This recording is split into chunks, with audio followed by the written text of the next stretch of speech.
Welcome to this community meeting. And as nobody sent in any topics or questions, I'm wondering if you'd simply like me to say what a supportive and lovely group of people you are, and then we can all go home. I have one or two things I want to share with you, mainly by way of update. Firstly, the new dean, and this is for the sake of those who weren't here at the beginning of the 9:45. We're now allowed to let you know that I said to the bishop, what would happen if we just did what we felt like doing? I mean, would they put us in the tower or cut off our heads? And we both decided we probably wouldn't, but never mind. We're now allowed to let you know that Downing Street will announce who the new dean is at 10 a.m. on Thursday, October the 3rd. And together with Bishop Andrew, we've begun to plan the day. And as things stand at the moment, the new dean should be at choral evensong at 5:30 that evening, and all are invited to that, and there will be an opportunity to meet him at the end of the service. I have to say that this time has been intensely frustrating, both for us and for the candidate, so please would you remember him in your prayers. And as I've said before, we've penciled in January the 26th as the installation date, and that's at 3 o'clock in the afternoon. Another matter for prayer is the fact that we've not yet found temporary accommodation for the dean, whilst repairs to the deanery will be taking place. The diocese have been searching for a house to buy, but there is nothing suitable on the market at the moment, and we're also therefore looking for somewhere to rent. The second thing I want to talk about is our financial situation. You may recall that at the last community meeting, I shared with you the fact that this year we were facing a deficit of £89,000 and needed at least £50,000 if we weren't to run out of cash, as our reserves are very low following COVID. And that next year we would be facing a deficit of £150,000.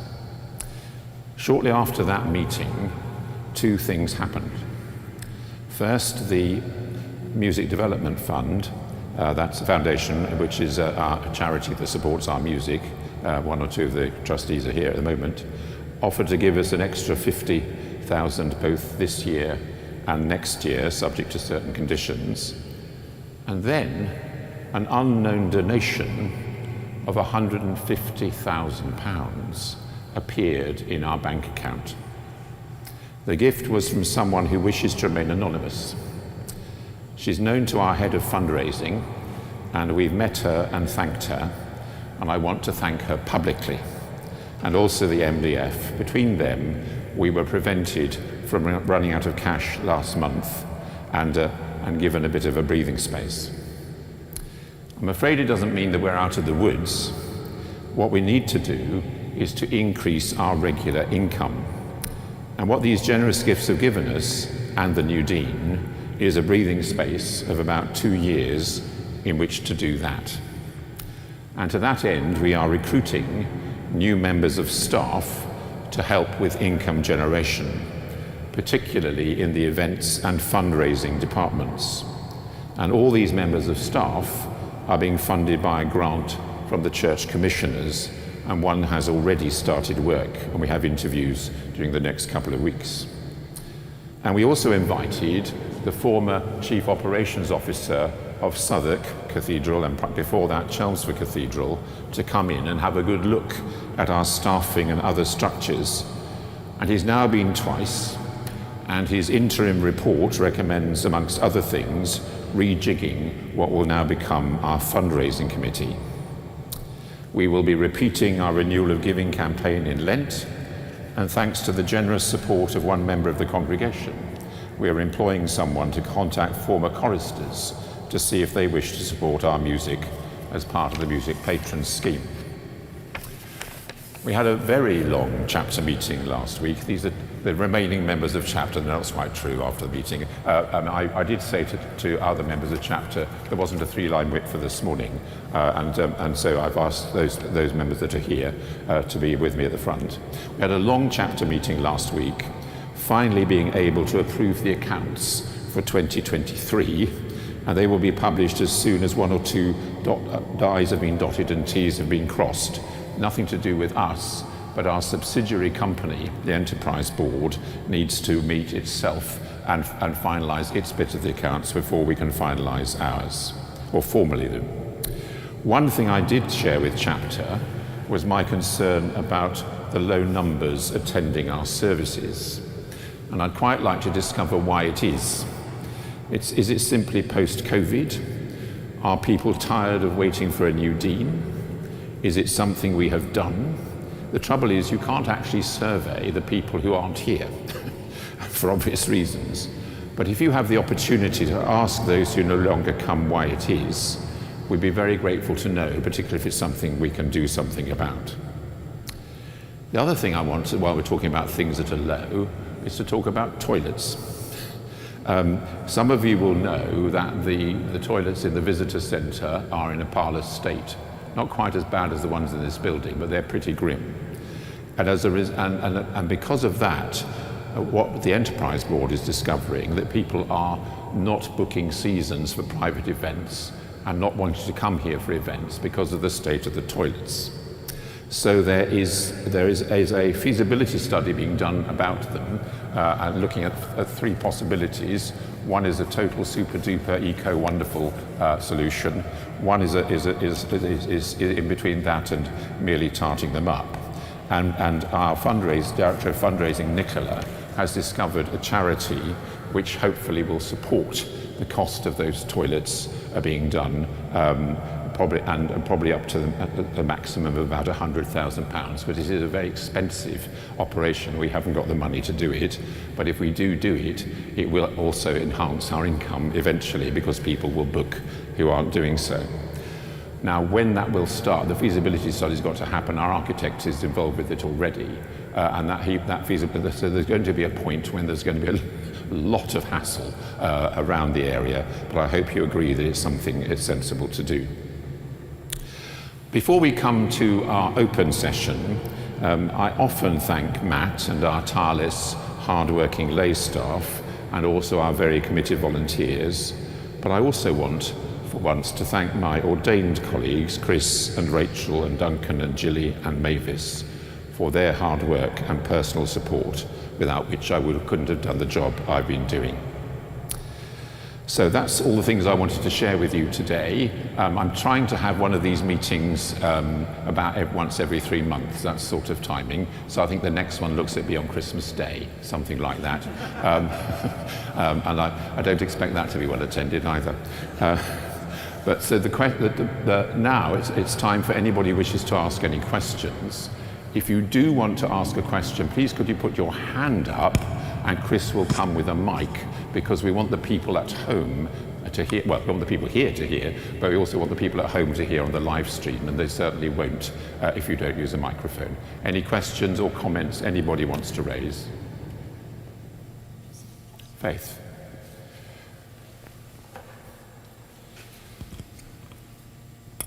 Hi. Just out of interest, is it mainly the deanery building that's in a parlour state, or are there other issues in Cathedral Close that... Most of Cathedral Close is sliding down the hill. Is sliding down the hill, yes, that's what yes. I thought. Yes. The deanery and one or two of the other houses need underpinning. Yeah. And the first estimate for work on the deanery was £250,000. And we were hoping, of course, that if the appeal had gone through, everything be knocked down and a new one be built. Yeah. So we didn't do a lot at that point. But now we are hoping that the insurance will cover a significant amount of that money. And it's got to the point where there have been 2 companies come to estimate, and the sum is so high that the ecclesiastical insurance company had to refer it upwards to a more important committee. So we need to discover what they will be contributing towards the cost. And also they will be contributing, if not the total, but most of the cost of a temporary accommodation, so the rent. But they're also looking at other houses, and we're needing to discover that none of them are as bad as the deanery at the moment. What we want to discover is the total amount that we would have to find in addition to what the insurance company will pay. And we own a property in Linwood, which is a road that's not far from the cathedral, which is just let out commercially. And that property belongs to what is called the property fund. And any money that is generated by that can only be spent on Cathedral Close housing. So it may be that what we need to do is to sell that house and use what we get from that house to top up whatever it costs us from the insurance. So we don't know, and we have been putting as many bombs underneath the insurance company as possible, and it's been like getting water out of a stone, really. But that's why we're not as far ahead on it as we would have liked. If they start work soonish, it's estimated to take about a year for the work to happen. But meanwhile, please be very sympathetic to my clergy colleagues who are also living in houses with enormous cracks developing and things like that. There are 2 that are not badly affected, but all the rest are. Thank you, Faith. Claire. I was interested to hear trying to grow the congregation as you wish to do. Many churches look to increasing the number of families that come to church, and it seems you've got the cathedral tots and you've got the choir, and whether there's an opportunity in the primary and early secondary school audiences, potential, because a lot of children are baptised. It's a case of that filling in, whether there are events you could put on for children and parents, or Sunday school, I mean, I know it's important to look at the reasons, but it's also important to look at some of the solutions and choose between them. Yeah. I think you put your finger on something that we clergy are certainly very concerned about, which is the absence, for example, of a Sunday school. But where there's a chicken and egg problem here, is there aren't any children to go to the Sunday school when we started. It's, at the moment, the plan is for it to restart. I think it's about Advent, wasn't it? Our families and children's worker is only part-time, and it looks as though that's when we could start it. And it may be that we could start with, for example, choir siblings. We've just started a creche again, as you may have noticed in the notice sheet. And certainly Cathedral Tots is doing well, and that beforehand was one of the seed grounds for moving on, but it's certainly a big area. The other big area that has not been tackled whilst we've not had a dean is the whole area of discipleship and small groups and study groups and fellowship groups and that sort of thing, mainly because that was an area that Diana had, and all of us were not, there was nobody with any time around to be able to pick it up again. So we're aware of various things, but all suggestions we very gratefully received, and nothing won't be thought about if it's suggested to us. But thank you, Claire. Yes, Anne. Having some sort of youth activity, whether it's Sunday school or something like that, has been a real bugbear for me, personally. And one of the challenges that we have had, and I think it's time for everybody to dig deep here, is there are only so far about 1.5 volunteers who have come forward and said that they would be willing to help with a regular Sunday school. So what we need are more people who say that they'll come forward and actually help. Yeah. I believe, personally, that if we started to offer a Sunday school, that we would get especially choir member siblings come. They would just naturally come, and as soon as you see happy little children coming in and out, then others will join it. So my chicken and egg is, let's establish it, but we need help. So we need some volunteers to help. But there is a base of one person and sort of half of another who said they would help, but that doesn't make a Sunday school. Okay? Thank you, Anne. The other thing to remember is we have the best part of 40 children young people and children in the building every service, every choral service in the choir. Other questions or comments? We don't do it once. The so-called Friends of Stag Hill, Yes. could they be approached and asked to become real Friends of Stag Hill? Perhaps they have got what they want, i.e. no housing. Could it not be suggested to them that they give us a little of what we want and have a collection or help us raise some money? They are wealthy people, I believe. I had a meeting with the Friends of Stag Hill about, was it a month ago, 2 months ago, I've lost track now, where they were asking me how could they help. So that's an open door again. And as part, and if you really want to be bored before your lunch, I can talk to you about the Cathedrals Measure 2021, which came into effect for us this year. One of the things that is being created, and it has its first meeting next month, is the Cathedral Advisory Board. It replaces what was called the Cathedral Council, and on it are all sorts of people who are associated with us in some way or other.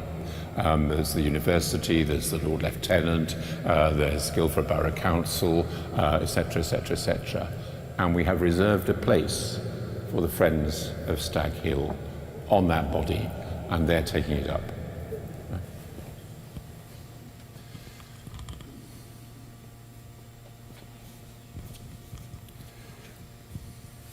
Thank you. I've got two sort of comments, if I may, very briefly. I wouldn't have mentioned the toilets unless you raised them first. But I have in the back of my mind that there may be a grant from the church commissioners as part of the carbon zero approach of the church to install a grey water system in the toilets. Is that something that would help with the costing, or is that something that's factored in already? The grant from the church commissioners is not very large and is mainly going to the diocese. Right, okay.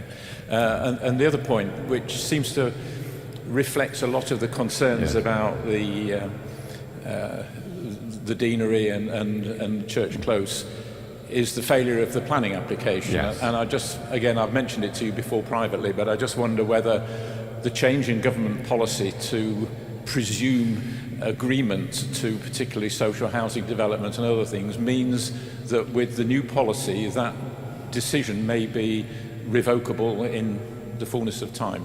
That might solve quite a lot of problems. My understanding is that that decision is not revocable at all. We would have to put in a different plan, and it has to be a smaller plan because they don't want anything built on what they call the Eastern Meadow, which if you go and look at it is a piece of scrubland, but never mind, we won't go back into that.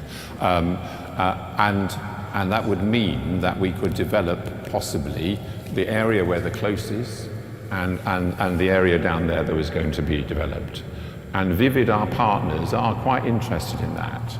But the general feeling after discussion is that we should let quite a bit of water flow under the bridge first, and that this is a task for the new dean. And that's my opinion. If that's fair.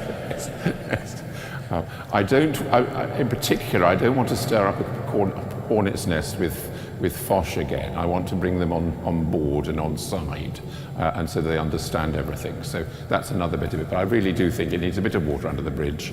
And Vivid have had conversations with them, with Guildford Borough Council, and it's not a closed door, but we've been there twice before. And the other thing about it, there are two other things. One is that in order to sell the land, we had to get permission from the charity commissioners and the church commissioners, because there are two bits of land involved, and one is under one jurisdiction, one under the other. And they gave us that permission because it was going to generate enough money to make an endowment. Now, how much money this would generate, a smaller thing, we don't know. We don't know whether we'd get permission to sell it. And secondly, if it was vivid, it would have to work financially for them in the right balance of affordable housing and market housing, and we don't know whether that would work either. So there are lots of unknowns about it if it's a smaller scheme. But it hasn't been forgotten, but I have put it on somebody else's desk. Any other questions?